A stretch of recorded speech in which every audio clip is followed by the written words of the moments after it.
할렐루야. 열전 날 나오신 여러분 주님의 이름으로 환영하고 축복합니다. 우리 앞에 비대에 서로 인사하겠습니다. 이렇게 인사하겠습니다. 당신은 복받을 그릇입니다. 당신은 복받을 그릇입니다. 네. 여러분들의 그 복받을 그릇에 하나님 주시는 복들을 잘 담기를 바랍니다. 따라서 하겠습니다. 격이 다른 헌신. 격이 다른 헌신. 예. 헌신이 있는데 격이 다르다는 거예요. 격이 다르다. 오늘 성경 구절은 사무엘 하 7장 29절입니다. 이제 청하건대 종의 집에 복을 주사 주 앞에 영원히 있게 하옵소서. 주 여호와께서 말씀하셨사오니 주의 종의 집이 영원히 복을 받게 하옵소서 하니라. 우리 한번 같이 암송하겠습니다. 이제 청하건대 시작. 이제 청하건대 종의 집에 복을 주사 주 앞에 영원히 있게 하옵소서. 주 여호와께서 말씀하셨사오니 주의 종의 집이 영원히 복을 받게 하옵소서 하니라. 사무엘하 7장 29절 말씀. 아멘. 이 어려운 말씀을 어떻게 암송을 하셨어요? 제일 어려운 말씀인데 이번 구절 가운데 어려운 이유가 이 말씀이 그 다른 구절들 같은 경우는 외우기 쉽게 되어 있어요. 근데 이 말씀은 완전히 뒤바꿔 놓은 이 도치법으로 되어 있어요. 완전히 뒤바꿔 놨어요. 앞에 부분하고 뒷부분을 완전히 여기에 있어야 할 것이 저기에 있고 저기에 있어야 할 것이 이렇게 여기에 있게 함으로 아주 외우기 힘들게 되어 있는데 여러분들 너무 잘 외우셨습니다. 어느 부대에 갓 들어온 이등병이 있었습니다. 요즘처럼 추운 겨울날 밖에서 언손을 꽁꽁 이 언손을 녹여가며 찬물로 빨래를 하고 있었습니다. 한참 빨래를 하고 있는데 이제 소대장이 옆을 지나갑니다. 보면서 이렇게 얘기합니다. 조이병, 춥지도 않아? 저 취사장에 가서 따뜻한 물 받아서 좀 빨래를 해. 응? 이렇게 얘기를 했습니다. 너무나 신이 났습니다. 야, 나를 알아주는 소대장님이 계시는구나. 그래서 취사장에 가서 얘기를 했습니다. 새파란 조이병이 그 고참들에게 좀 따뜻한 물 좀 주세요. 그랬더니 뭐라고 했을까요? 군기가 빠졌다고 호만 났습니다. 그리고 또 빨래를 하기 시작합니다. 근데 또 계속 빨래를 하는데 이번엔 중대장이 그 곁을 지나가게 되었습니다. 중대장이 그 조이병을 보고서 안쓰럽게 여기서 얘기합니다. 조이병, 동상 걸리겠다. 저 취사장에 가서 따뜻한 물 받아다가 빨래를 해라. 이렇게 얘기를 했습니다. 뭐라고 대답했을까요? 예, 알겠습니다. 라고 대답은 했지만 갔을까요? 안 갔을까요? 안 갔죠. 어떻게 그렇게 잘하세요? 안 갔어요. 혼만 날 거 어떻게 딱 뻔하는데 왜 가겠습니까? 가봤자 뻔한데 혼나고 나왔는데. 그래서 안 갔습니다. 가지 않았습니다. 계속 빨래를 하는데 이번에는 행정보급관이 곁을 지나가게 되었습니다. 행정보급관이 지나가다가 얘기합니다. 조이병, 저 취사장에 가서 따뜻한 물 좀 가져와. 내가 좀 세수 좀 해야 되겠어. 내가 따뜻한 물 달라고 그랬다고 그래. 그렇게 얘기를 합니다. 그래서 그 말을 들은 조이병은 이제 취사장에 가서 행정보급관님이 세수를 하기 위해서 따뜻한 물을 받아오랍니다. 라고 얘기를 했더니 대야에다가 물을 가득 담아주더라는 거예요. 그래서 끙끙 앓며 무겁게 가지고 왔습니다. 네, 여기 있습니다. 드리려고 했더니 이야기합니다. 그 물로 많지는 않지만 남은 빨래를 다하게 손이라도 녹일 수 있을 거야. 라고 하면서 주고 갔다는 것입니다. 소대장이나 중대장이나 그리고 행정보급관이나 그 이병을 생각하는 마음, 다 아름다운 마음입니다.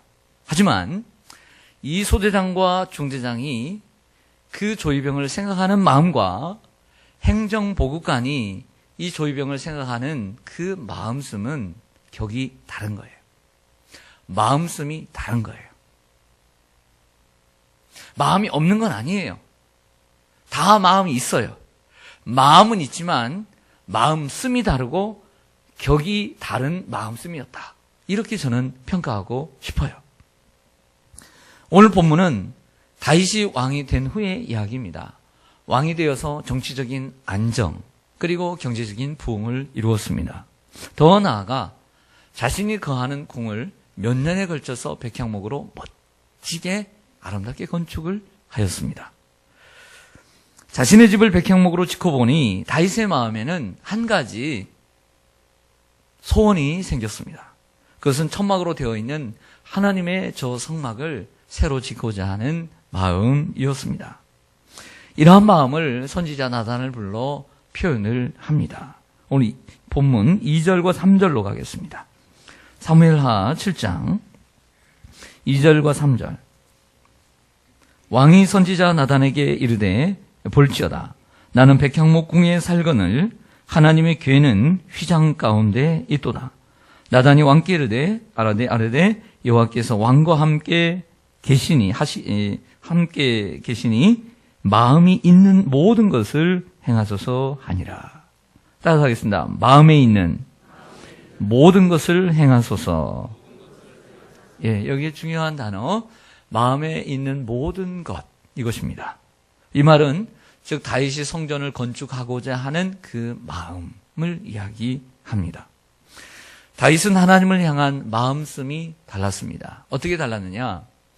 여러분들 이 지금 있는 이 휘장, 이 천막으로 되어 있는 성막은 모세가 시내산에서 출애굽한 후에 홍해를 지나서 받은 것입니다. 그때가 언제냐면 주전 1500년이에요. 1500년. 주전 1500년. 근데 지금 다윗이 왕에 오른 때는 주전 1000년입니다. 그럼 몇 년이 지났느냐? 500년이 지났어요. 500년이. 그동안 얼마나 수많은 사람들이 있었겠습니까? 얼마나 하나님의 전을 드나드는 사람이 얼마나 많았겠습니까? 그런데 그 누구도 그 500년 동안 하나님의 전이 휘장에 거하고 휘장에 거하는 자체가 너무나 마음이 쓰이는 사람이 없었다는 거예요. 500년 동안. 그러나 그 500년 동안 처음으로 하나님의 전이 저 천막 속에 거하는 것을 마음 아파했던 사람이 누구냐? 바로 다윗이라고 하는 것이죠. 그런 부분에서 오늘 다윗의 마음씀은 달랐다. 그전에는 많은 사람들이 하나님의 전이 성막 안에 있다는 것을 당연시 했어요. 당연시. 그럴 수 있지. 또 그런 생각조차도 하지 않았습니다. 그러나 다윗은 그 500년 동안 누구도 생각해보지 못한 이러한 생각을 하게 되었다. 선왕인 사울왕도 생각해 봅니다. 사울왕도 정치적인 안정과 경제적인 부흥을 이루었습니다. 그러나 사울왕은 하나님의 성막 안에 있는 법궤를 자신을 위해 그리고 자신의 전쟁의 승리를 위해서 이용할 줄은 알았지 하나님의 성막을 새롭게 지을 생각은 추구도 한 적이 없습니다. 이것이 바로 사울왕과 다윗왕의 마음씀의 차이다라고 말할 수가 있습니다. 아쉽게도 다윗은 피를 많이 흘려 성전을 지을 수 없었지만 솔로몬이 성전을 짓도록 모든 준비는 사실 다윗이 다 해놓고 죽게 됩니다. 다윗은 결국 그 마음에 있는 성전을 건축하지 못하죠. 하지만 오늘 이 사건으로 말미암아 하나님은 다윗에게 말할 수 없는 엄청난 축복을 주십니다. 할렐루야. 그 복이 어떤 복인지 보겠습니다. 9절을 보시겠습니다. 앞으로 가서 결국에 그 전에는 하나님께서 설명을 합니다. 내가 이제 전을 건축할 수는 없다. 그 이유를 설명했지만 9절부터 이런 축복을 줍니다. 9절에 보면 내가 가는 모든 곳에서 내가 너와 함께 있어 내 모든 원수를 내 앞에서 멸하였은즉 땅에서 위대한 자들의 이름같이 내 무엇을 위대하게 하리라. 이름을 위대하게 만들어 주리라. 위대하게 됐어요? 안 됐어요? 됐죠. 다윗처럼 위대한 사람이 없어요. 10절 보시면 어떤 복을 또 약속하시냐면 내가 또 내 백성 이스라엘을 위하여 한 곳을 정하여 그를 심고 그를 거주하게 하고 다시 옮기지 못하게 하며 악한 종류로 전과 같이 그들을 해하지 못하게 하여. 할렐루야. 이 땅을 떠나지 않도록 그리고 그 무엇도 해하지 않도록 하나님이 복을 주십니다. 또 11절 보시면 전에 내가 사사에게 명령하여 내 백성 이스라엘을 다스리던 때와 같지 아니하게 하고 너를 모든 원수에게서 벗어나 편히 쉬게 하리라. 여호와가 또 내게 이르노니 여호와가 너를 위하여 집을 지으리라. 편안한 삶을 주실 뿐만 아니라 여호와가 너를 위하여 집을 지어 주신다 라고 말씀합니다. 또 12절에 보면 내 수완이 차서 내 조상들과 함께 누울 때에 내가 내 몸에서 내 씨를 내 뒤에 세워, 솔로몬이죠, 그의 나라를 견고하게 하리라. 이 축복을 주시고 13절에도 그는 내 이름을 위하여, 솔로몬이 주님의 이름을 위하여 집을 건축할 것이요 나는 그의 나라 왕위를 영원히 견고하게 하리라. 16절로 가겠습니다. 16절 보시면 내 집과 내 나라가 내 앞에서 영원히 보존되고 내 왕위가 영원히 견고하리라. 할렐루야. 이 말씀들이 뭐냐면 비록 성전은 건축하지, 네 마음대로 네가 원하는 소원대로 성전은 건축하지 못하지만 내 마음씀이 내가 너무너무 기뻤다, 내 마음을 흡족하게 했다 하시면서 하나님이 주신 복들이에요.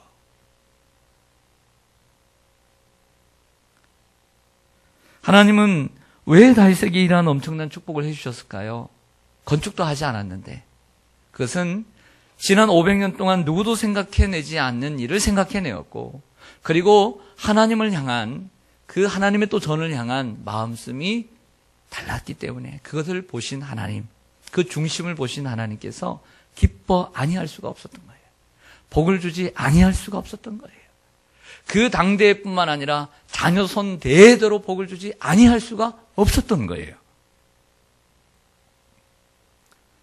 이러한 복을 약속하시니까 다윗이 얼마나 황송하겠어요. 그 축복들을 말씀을 들은 다윗이 너무너무 기쁘기도 하지만, 내가 이렇게 마음밖에 없었는데 하나님께서 이렇게 엄청난 축복을 주시니까 감당할 수 없는 은혜가 정말 밀물처럼 밀려오는 거예요, 마음속에. 그래서 다윗이 기도를 시작해요. 하나님, 내가 아무 자격이 없는데 이런 복을 주시니 너무 감사합니다. 너무 감사해요, 하나님. 내가 이 하나님의 은혜를 무엇으로 보답할 수 있겠습니까? 때로는 이렇게 기도할 수 있겠죠. 하나님, 저 주의 전도 건축하지 않았는데 이런 복 필요 없어요. 이건 교만이에요. 주님, 내가 감당할 수 없는 이 복을 주셔서 너무너무 감사해요, 하나님. 복은 주실 때 받아야 돼요. 할렐루야. 따라하겠습니다. 복은 주실 때 받자. 주실 때 받아야죠. 사람도 뭔가를 줄 때 그 사람이 받아야지 그게 내 것이 될 수가 있어요. 거부하지 않아요. 하나님, 내가 자격은 없지만 하나님 이렇게 주시니 너무 감사해요. 그러면서 기도를 하나님 앞에 드려요. 바로 그 기도의 바로 끝자락에 오늘 바로 암송 구절이 있는 것입니다. 이제 청합니다. 하나님이요, 주님 종의 집에 복을 주옵소서. 그리고 주 앞에 영원히 있게 하옵소서. 그리고 주 여호와께서 지금 사무엘하 7장에서 나에게 말씀하신 것처럼 말씀하셨사오니 주의 종의 집이 영원히 복을 받게 하옵소서. 할렐루야.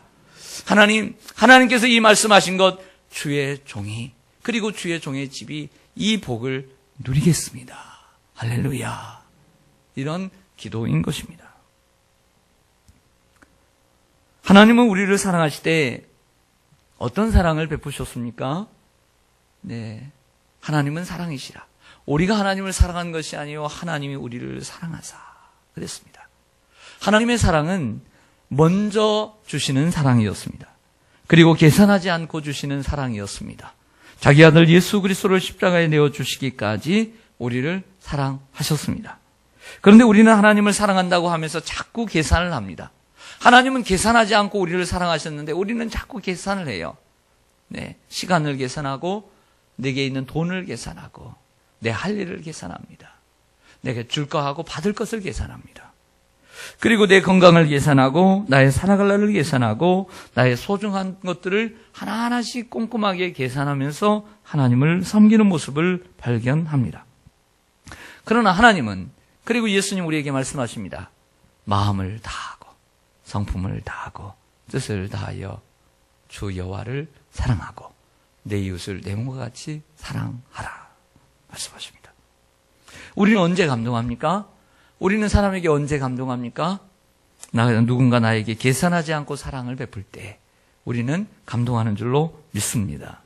성경에는 그러한 내용들이 참으로 많습니다만은 한 가지 성경의 본을 여러분들에게 보여드립니다. 그것은 요한복음 12장에 있는 마리아의 이야기입니다. 예수님께서 예수님을 위해서 잔치를 베풀었을 때 이 가룟 유다는 딴 생각을 했지만 마리아는 하나님 예수님께 헌신할 기회를 삼았습니다. 예수님을 위해 잔치하는 자리에서 마리아는 지극히 비싼 향유 그것을 계산하지 않고 예수님의 발에 부었습니다. 그리고 자기의 머리털을 떨어뜨려 그의 발을 닦아주었습니다. 사람들은 그 비싼 것을 왜 한순간에 낭비하고 허비했느냐고 비난을 했습니다. 자신들은 하지도 않은 채 말이죠. 어떤 사람들은 이렇게 생각할지 모릅니다. 결혼도 하는 여자가 결혼할 생각을 해야지. 그리고 미래를 준비해야지 하면서 자기 주제를 모르고 허비한다고 비판할 수도 있습니다. 그러나 예수님 말씀하십니다. 놀랍게도 이 말씀은 마태복음에도 마가복음에도 누가복음에도 요한복음에도 기록되어 있습니다. 복음이 전파되지 않은 곳에는 복음이 전파되는 곳에는 이 여자가 행한 일도 말하여 그를 기억하리라. 할렐루야. 왜 마리아에게 이런 말씀하셨을까요? 그 수많은 사람들. 이제는 사람들이 예수님이 이제 뜨는 해가 아니라 지는 해임에도 불구하고 사람들은 다 물러가는데 사람들은 다 마음이 떠나가는데 그 지는 해처럼 보이는 그 예수님을 향하여 마음씀이 다른 이 마리아를 보신 거죠. 그리고 얼마나 마음이 기뻤는지 몰라요. 그래서 이런 복을 주시는 거죠. 저는 요즘 이런 생각을 합니다. 이번 특세 주제가 복을 받을 그릇이잖아요. 복 받을 그릇. 그래서 비울 것과 채울 것을 얘기하지만 그럼에도 불구하고 근본적인 생각을 하게 돼요. 정말 복 받을 그릇이 어떤 그릇일까? 어떤 사람이 복을 받을까? 어떤 사람에게 하나님께서 복을 주실까? 이런 생각을 자주 하게 되면서 또 하나 얻은 결론이 있습니다. 얻은 결론이 있어요. 바로 그것은 마음씀이 다른 사람이다. 자, 3가지 종류의 사람이 있습니다. 첫째는 주님 앞에 봉사를 하고 헌신을 하고 마음을 쓰는데 항상 2% 부족한 사람이 있어요. 2% 부족한 사람. 몇 퍼센트요? 2% 부족한 사람. 2%. 첫 번째 사람, 두 번째 사람. 두 번째 사람은 딱 정확하게 드리는 사람이 있어요. 정확하게. 주님께 헌신하되 100%. 딱 그 정도. 자기가 드릴 만큼 정확하게 드리는 사람. 드릴 만큼, 줄 만큼 사랑하고 줄 만큼 헌신하고. 이 사람이 있어요. 이게 두 번째 사람이에요. 세 번째 사람은 2% 부족한 것도 아니고 딱 적당한 것도 아니고 이 적당하다라고 생각하는 것에서 항상 2% 넘는 사람이에요. 2% 넘는 사람. 이 사람이 있어요. 이 세 번째 사람이에요. 이런 생각을 해요. 하나님께서 어떤 사람에게 복을 주실까? 바로 이 세 번째 사람이라는 생각을 요즘 하게 돼요. 2% 넘는 사람. 많이 넘는 것도 아니고 2% 넘는 사람. 바로 2% 넘는 사람이 누구냐? 다윗이에요. 성경에 나오는 2% 넘는 사람이 누구냐? 마리아예요. 사람들이 생각할 때, 야, 너는 30데나리온이면 돼. 이렇게 생각했을지 몰라요. 이게 적정한 선이에요. 적정한 선.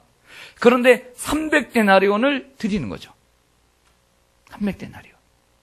2% 넘어야 돼. 차고 넘치는 헌신이 필요하다. 요즘 수많은 교회들이 있습니다. 하나님 어떤 교회에 복을 주시나? 어떤 성도님들에게 복을 주실까? 이런 생각을 할 때에 항상 적당한 선에서 섬기는 성도들과 교회들에게는 복을 주실 때에 넘치는 복을 주시지 않는다. 어떤 교회들에게 복을 주시나? 항상 2% 넘는 성도들과 2% 넘게 주님을 사랑하는 교회들에게 하나님은 복을 주시지 않을까? 저는 이런 생각을 요즘 하게 됩니다. 특별히 21세기를 살아가는 요즘 이 시대에 저는 여러분들에게 부탁합니다. 2% 부족한 선신과 사랑이 아니라 또 적당한, 그래 이 정도면 됐다라고 하는 것이 아니라 항상 2% 넘는 차고 넘치는 헌신과 차고 넘치는 사랑으로 살아가시는 한 해가 되기를 소망합니다. 공동체가 있습니다. 구역이 있고 기관이 있고 그리고 교회라고 하는 공동체가 있습니다. 그 가운데 어떤 회원이, 어떤 구역원이 그 공동체를 변화시킬 수 있겠습니까? 항상 2% 부족한 사람. 구역원을 사랑하되 항상 2% 부족해요. 구역원을 사랑하고 섬기는데 항상 적당하게 섬겨요. 그런데 구역원을 섬기는데 항상 2% 넘치도록 사랑하고 2% 넘치도록 헌신하는 사람이 있어요. 어떤 사람이 있는 공동체가 변화될까요? 네? 답을 모르세요? 세 번째죠. 항상 부족한 사람. 그 사람이 있는 공동체가 변화되지 않습니다. 항상 적당하게 하는 사람. 유지는 되겠죠? 유지는 되지만 변화되질 않습니다. 그러나 그것보다 2% 내 가족에게 하는 것처럼, 내 자식에게 하는 것처럼 2% 넘게 구역원을 섬기고 기관을 섬기고 교회를 섬기는 그 사람이 만약 그 구성원 속에 있다면 그 공동체는 변화된다. 할렐루야. 그분이 여러분들 되기를 소망합니다. 여러분들 지금까지 몇 퍼센트 어느 선으로 주님을 섬겼습니까? 2% 조금 부족하지 않았습니까? 항상 여러분들이 할 만큼 하지 않았습니까? 그래서 내가 우리의 공동체를 변화시키지 못하는 것은 아닌가, 이런 생각을 하게 됩니다. 공동체를 변화시키는 사람 누구냐? 2% 차고 넘치는 사람이 변화시키더라. 할렐루야. 그리고 하나님이 복을 주시더라는 거예요. 하나님이 그 사람의 복을 주시니까 복의 통로가 되니까 가정이 변하고 공동체가 변하게 되는 거죠. 또 그 2% 차고 넘치는 헌신이 있는 사람의 그 교회를 하나님이 보시고 그 공동체를 복을 주신단 말이에요. 여러분 중에 누구를 통해서 하나님께서 우리 교회에 복을 주실지 아무도 몰라요. 그러나 하나님은 아시죠. 하나님은 아세요.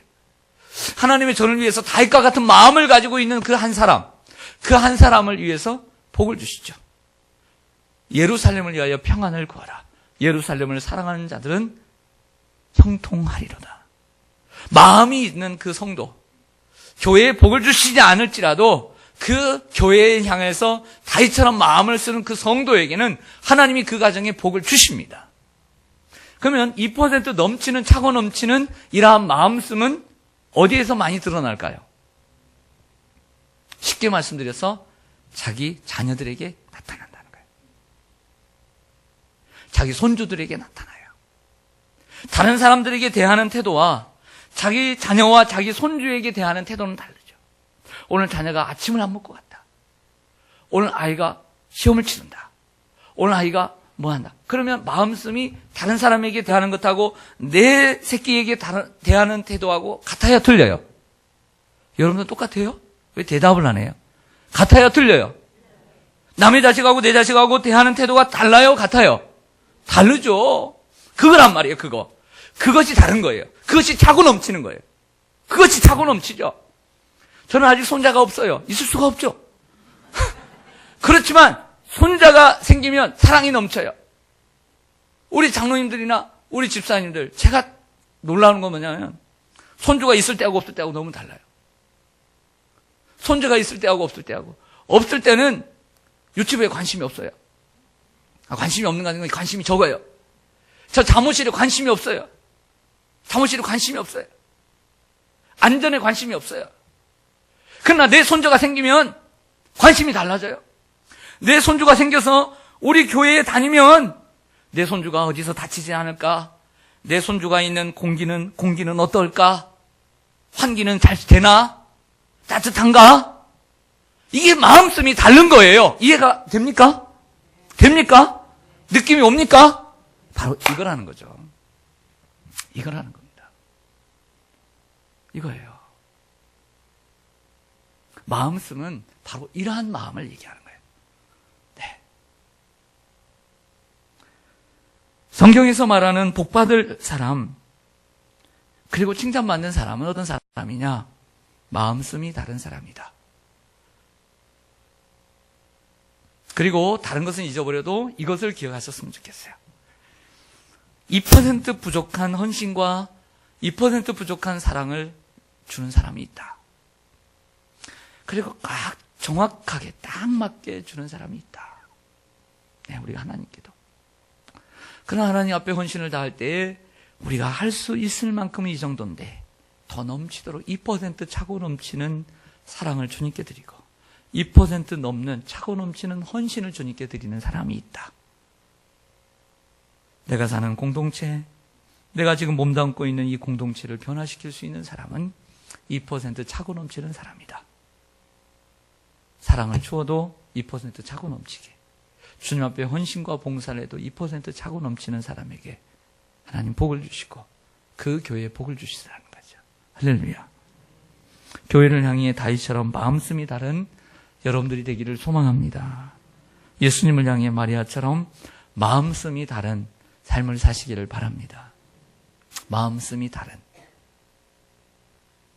이렇게 살면 하나님께서 다윗에게 부어주셨던 엄청난 그 어마어마한 복을 우리에게 주실 줄로 믿습니다.